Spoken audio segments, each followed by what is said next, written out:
12મા આંતરરાષ્ટ્રીય યોગ દિવસ નિમિત્તે કચ્છ લોકસભા તથા સમાજ નવનિર્માણ ટ્રસ્ટ દ્વારા અબડાસા તાલુકાના પિંગલેશ્વર મહાદેવના મંદિર પાસે આવેલ રમણીય દરિયાકાંઠે સાંસદ યોગ ઉત્સવનું આયોજન કરવામાં આવ્યું હતું। આ પ્રસંગે સાંસદ વિનોદભાઈ ચાવડાએ જણાવ્યું કે યોગ એ માત્ર કસરત નહીં પરંતુ શરીર, મન અને આત્માના સંતુલનનું શક્તિશાળી સાધન છે। આપણા દેશના યશસ્વી વડાપ્રધાન માનનીય નરેન્દ્રભાઈ મોદી સાહેબની પ્રેરણાથી સમગ્ર વિશ્વમાં યોગ પ્રત્યે જાગૃતિનો વ્યાપ વધ્યો છે।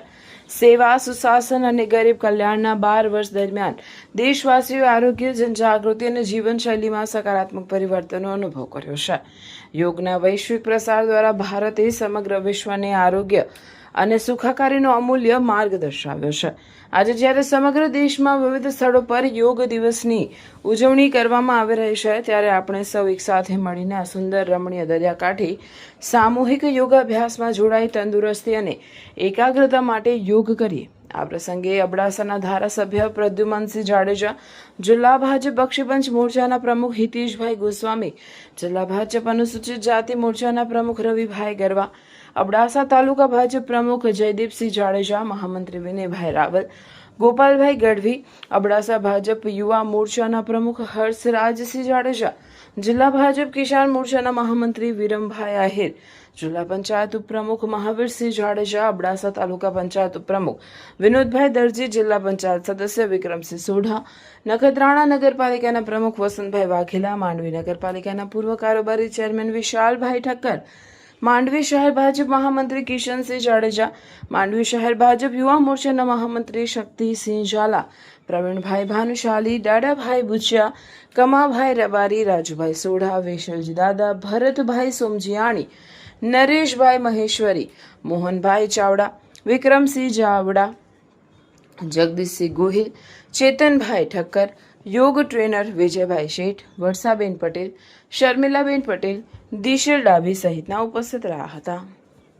આંતરરાષ્ટ્રીય યોગ દિવસની ઉજવણી સમગ્ર દેશ અને વિશ્વની અંદર થઈ રહી છે, જેના ભાગરૂપે આજે સવારથી અનેક જગ્યાએ યોગના કાર્યક્રમો થયા। આપણા દેશના યશસ્વી વડાપ્રધાન શ્રી નરેન્દ્ર મોદી સાહેબ, જેમણે એક વિશ્વને આ યોગનો સંદેશો આપ્યો।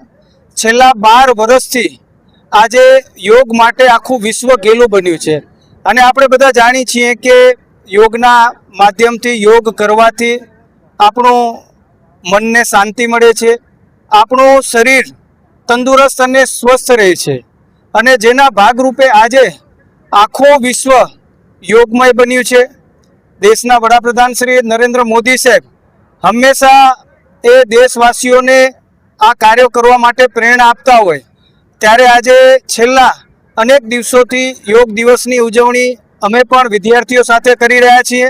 આજે અબડાસાની અંદર જ્યાં પિંગલેશ્વર મહાદેવનું મંદિર આવેલું છે, જ્યાં પિંગલેશ્વર મહાદેવ બીચ આવેલો છે, ત્યાં ભવ્ય આજે યોગ ઉત્સવ માણ્યો હતો। સ્થાનિક અનેક આગેવાનો, સ્થાનિક અનેક શાળાના વિદ્યાર્થીઓ, આ વિસ્તારના લોકપ્રિય ધારાસભ્ય શ્રી આદરણીય શ્રી પ્રદ્યુમનસિંહજી જાડેજા, સાથે સાથે જિલ્લા પંચાયતના ઉપપ્રમુખ શ્રી મહાવીરસિંહ જાડેજા, તાલુકા પંચાયત, જિલ્લા પંચાયતના સભ્યો આદરણીય શ્રી જયદીપસિંહ જાડેજા, અમારા મંડળના પ્રમુખ, અન્ય બધા સૌ આગેવાનો, સરપંચો, મોટી સંખ્યામાં લોકો ઉપસ્થિત રહ્યા હતા અને છેવાડાના સરહદનો જે આ આપણા દેશનો વિસ્તાર છે એ હંમેશા જીવંત રહે અને આવા ઉત્સવોના માધ્યમથી પણ લોકો જોડાય અને એક ભવ્ય રીતે કચ્છની અંદર એટલે કે પિંગલેશ્વર મહાદેવ બીચ ઉપર દરિયાના એક રમણીય એક તટ ઉપર આજે યોગ દિવસની ઉજવણી આજે કરવામાં આવી હતી। આજે વિશ્વ યોગ દિવસ તરીકે આપણે બધા મનાવીએ છીએ, તો દેશના વડાપ્રધાન શ્રી બધી જગ્યાએ ખૂબ જ સારી રીતે બધાને માર્ગદર્શન દેતા હોય અને ખરેખર એનામાંથી પ્રેરણા લેવાની જરૂર છે। સાહેબ, તમે જોતા હો કે કચ્છમાં આવ્યા હોય સાંજના અને પાછો 12 વાગે બીજો પ્રોગ્રામ હોય રાતના, અને સવારના 9 વાગે બીજો હોય, અને એથી કોઈથી ભાષણ કરતા હોય, પ્રવચન કલાક કોઈથી બગાસું ખાતો પણ આપણે જોયા નહીં હોય, તો એનું ખાસ આ યોગનું કારણ છે। વાત રહી આપણી કચ્છની, તો અત્યારે આપણા કચ્છ મોરબીના સંસદ શ્રી વિનોદભાઈ ચાવડા સાહેબે જે અહીંયા અત્યારે આપણે પિંગલેશ્વર બીચ જે સરકારશ્રીએ પણ એની જાહેરાત કરી નાખી છે 25 કરોડની, અને 5 કરોડ એમાં ફાળવી પણ દીધા છે. એટલે ભવિષ્યમાં આ જગ્યા જે કચ્છ મોરબીના સંસદશ્રી અને સરકારશ્રીનો એનો જેટલો આપણે આભાર માનીએ એટલો ઓછો. અને ભવિષ્યમાં એ ખૂબ જ જોવા જેવું અને અહીંયા આગળ લોકો એટલા બધા આવશે એટલે અબડાસામાં કોઈ ફરવાની જગ્યા નથી. એના માટે સંસદશ્રી અને સરકારનો પણ આભાર માનું છું.